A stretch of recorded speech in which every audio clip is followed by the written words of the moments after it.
Isaac. Hi, wait. Isaac. Hi. So we have Isaac here from Isaac Same Photo. Let me have a look at your company logo.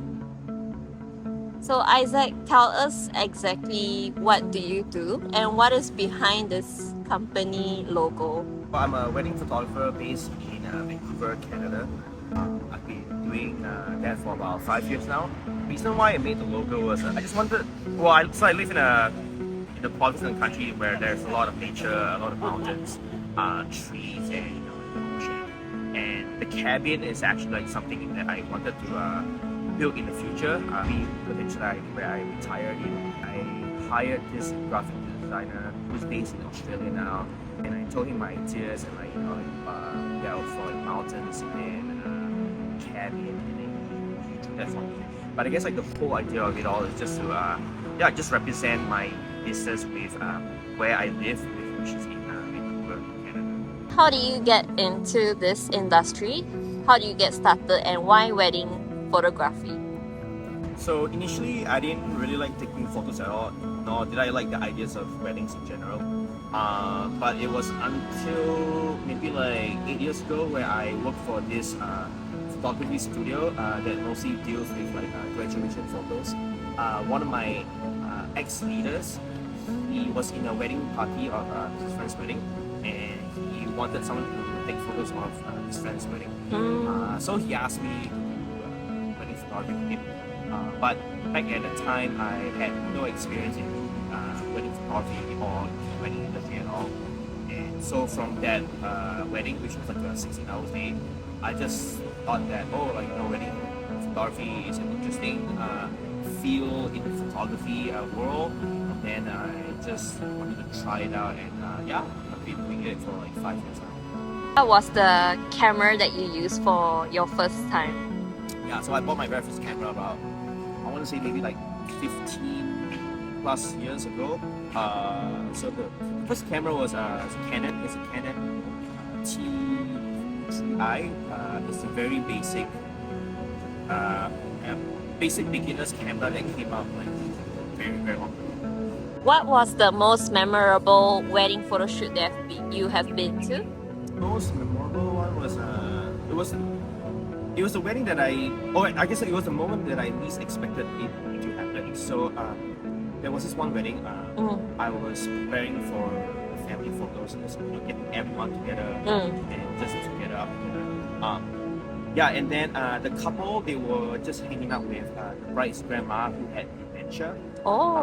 So they were just like checking with her, and then at one point her grandma held the bride's hand. Yep. And they were talking about the ring.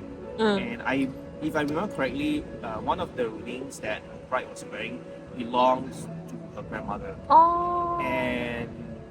And then I think the bride was like sobbing. Oh my and god! I thought it was such a nice moment. Yeah. At first I wasn't taking photos because I was trying to get everyone together, right? Yeah. But after that, after I saw the interaction, I was like, I need like, this is my job. This is what I have to do, like capture these moments. Yeah. And Oh my so I god! had to step back and like I took photographs. And like once I got the photos taken, I felt like so emotional. I had to take a step back to like actually cry a little bit. Wow. And then went back to work. So I think that was one of my favorite memorable experience. Wow, I'm getting goosebumps. There is one tagline or sentence that you have lived up to today. What would it be? I mean, there's this common saying of take risk, always take risk. I never understood what that meant until I actually took some risk. So I see failure as like part of success. Just being able to take the risk allows you to see like what you're good in and what you're bad at. So from there you can set aside the bad stuff out and then work on the good side of themselves. If there are advice that you would give to those who are just starting out in photography line, what would it be? The field I can think of is always be willing to learn. Education is key. Learn from other people, learn from other businesses. Because at the end of the day, you're running a business, and it's not so much about the art that you do anymore. It's still important, but learning how to run a business is equivalent, if not more important than the craft itself. And I would also say, yeah, learn your own gear, be familiarized with your own equipment, and be the master at it. Yeah, networking. Connect with as many people as you can, be it in the industry or outside. Yeah, learn from people that are already successful. Learn from people who makes a lot of mistakes. Because that was something I did not do myself. I said no to so many opportunities. Where in hindsight, I'm like, oh, if firstly it cost me a lot of money that I could have made, and had I taken up those opportunities, I would have learned so much more and faster, and I would be, my stage right now would be earlier than when. Can you show us the top 3 photo angles that you will take for the grid? Yeah. Isaac's gonna show us. Starters, you want to expose the picture to the right exposure.